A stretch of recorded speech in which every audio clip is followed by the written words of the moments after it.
Zach. Together with Trainer Derek, say hi.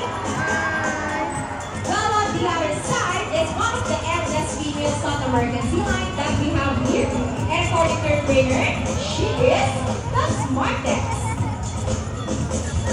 You don't be shy, girl. Her name is Jenny. Together with trainer Mark, say